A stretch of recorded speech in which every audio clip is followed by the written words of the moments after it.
রবিউল আউয়াল এমন একটা মাস যেই মাসে আল্লাহ রাব্বুল আলামিন এই পৃথিবীতে এমন একজন মহামানবকে পাঠিয়েছেন যিনি পুরো বিশ্বটাকে পরিবর্তন করেছেন,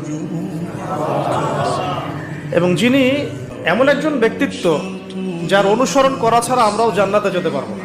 যিনি এমন একজন ব্যক্তিত্ব যিনি নিশ্চিত জান্নাতি জানার পরেও তাহাজ্জুদে দাঁড়িয়ে পা ফুলিয়ে ফেলতেন, যাকে আল্লাহ রাব্বুল আলামিন দোয়া কবুল হবে সার্টিফিকেট দিয়েছেন, তিনি সেই দোয়াটাকে স্টপ রেখেছেন।